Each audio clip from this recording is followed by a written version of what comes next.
And the President of the United States has said nothing.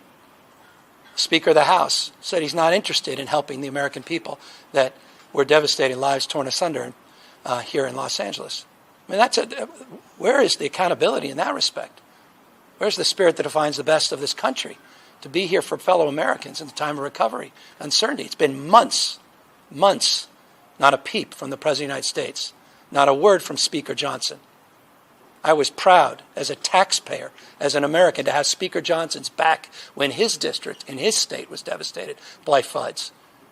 I said the same thing to Greg Abbott as we sent him personnel and support because he needed it with the devastation of the flood.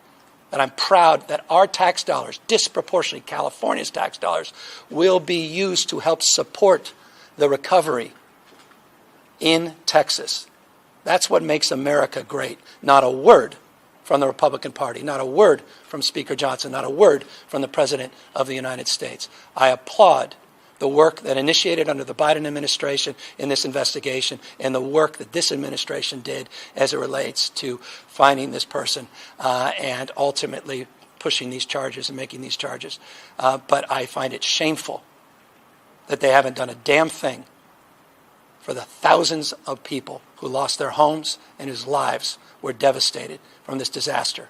Not a word from the President of the United States. Donald Trump doesn't want to act because he doesn't know how to act. Project 2025 was put together not just to give Republicans a blueprint, but because they understand Donald Trump's brain isn't there anymore. He can't effectively govern. He wants to hand off all responsibilities to others while pretending he's the big, strong, tough guy. That's just not the case. Trump is losing in court. He's losing support, not just from his voters but within Congress, where things are only getting tougher for him. It's not just a shutdown.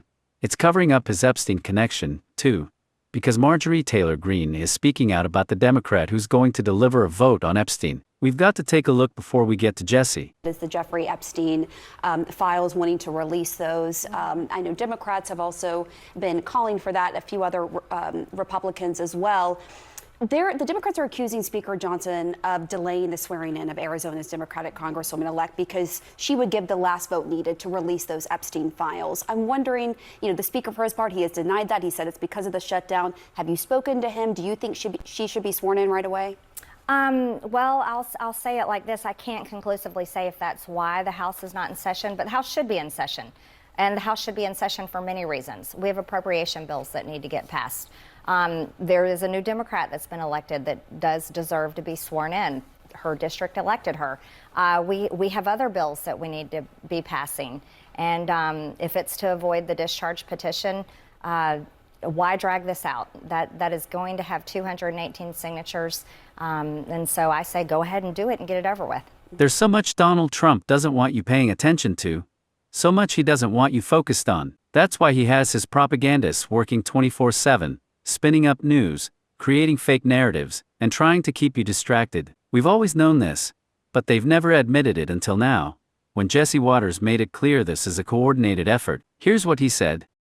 Jesse Watters thanks Trump for being a de facto Fox News producer. Fox host Jesse Watters thanked Donald Trump for essentially acting as a Fox News producer because of the content Trump creates. On Wednesday, the president held an Antifa roundtable at the White House where he reiterated his claim that a group of far-left activists is conspiring to wreak havoc in U.S. cities. The meeting came amid reporting that Trump is considering invoking the Insurrection Act, which would allow him to deploy active-duty soldiers to conduct law enforcement operations in the U.S. So, Jesse, one of the things that the president's considering is the Insurrection Act because a federal judge in Portland has blocked his ability to go at this the way he wants to. Do you think we're going to see the Insurrection Act employed in order to get more National Guard into these places? I wish we didn't have to see it, but Democrats are not doing their job, so we might have to see it. I'd rather be called a gnat than a Nazi, Harold.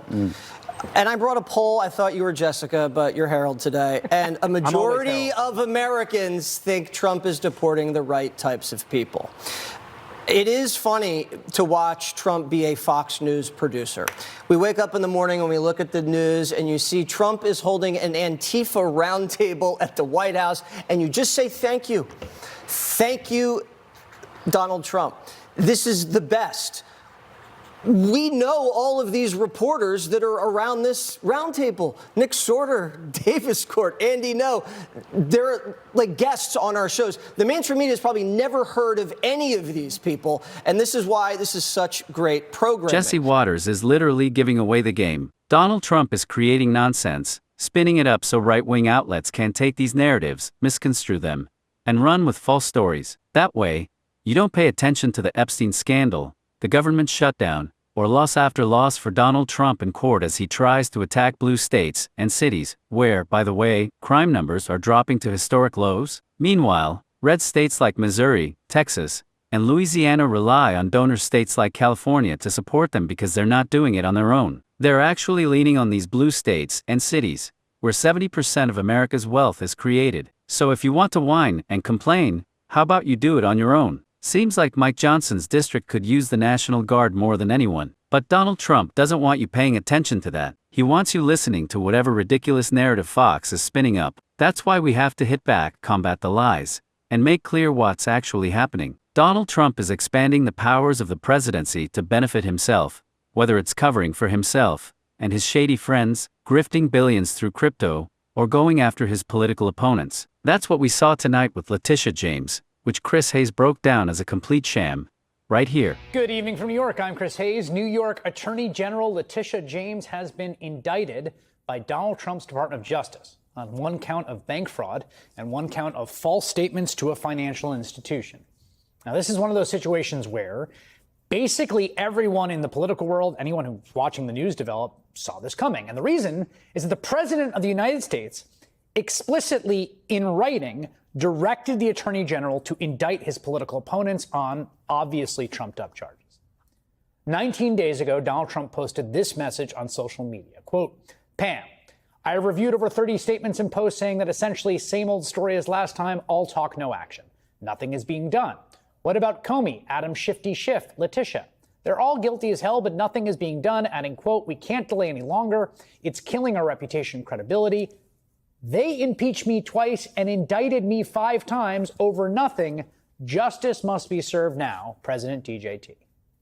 At the time, given how brazen that was, there was speculation that it must have been meant as a private directive to his AG to go after his enemies using the full tools of the Department of Justice.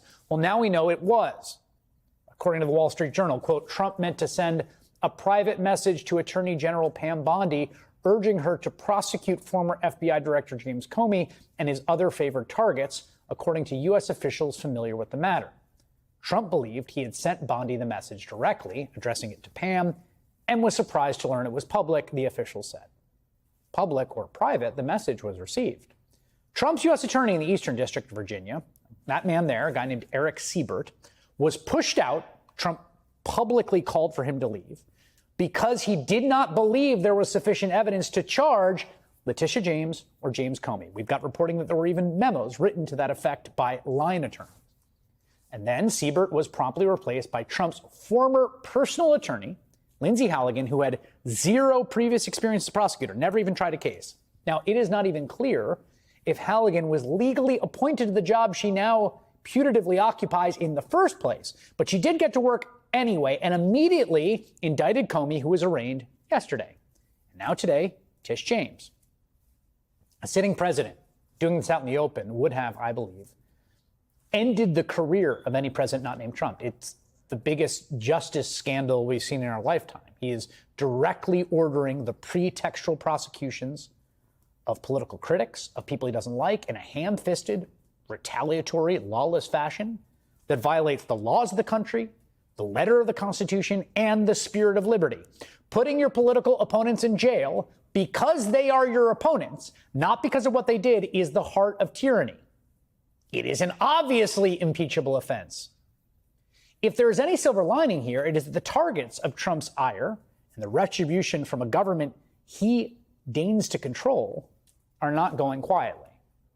Much like James Comey before her, Letitia James has released a video statement stating in no uncertain terms these are baseless charges as retaliation for James's office suing the Trump organization. Letitia James is doing exactly what James Comey is doing, showing that Donald Trump is a weak, petulant child president by fighting back and saying, I'm not going to bend the knee. She's embarrassing him in court, proving that the people in this administration are fundamentally clownish and unprepared to do their jobs. Donald Trump doesn't have a real coherent argument for his theory of governance or his attacks on his political opponents. Let's talk about this theory of governance. It's a politics of subtraction. Donald Trump thinks if he rips up enough homeless encampments, attacks enough trans people, and removes enough of his Democratic political opponents, everything will work out. But what he doesn't understand is that homelessness isn't caused by homeless encampments. It's due to a systematic failure of our economic system, driven by decades of Republican policies that haven't addressed the crisis of affordability, the struggle that everyone, especially my generation, faces with even the idea of buying a house. And let's talk about trans people, Donald. Just because people are different from you doesn't mean they lack humanity. If anyone who looks different lacks humanity,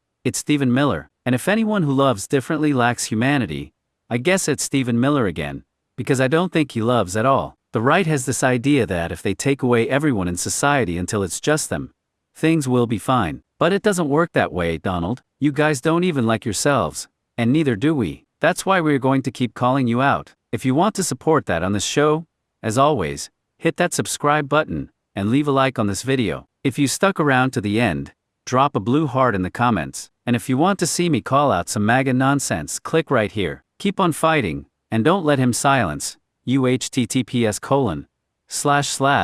Yao2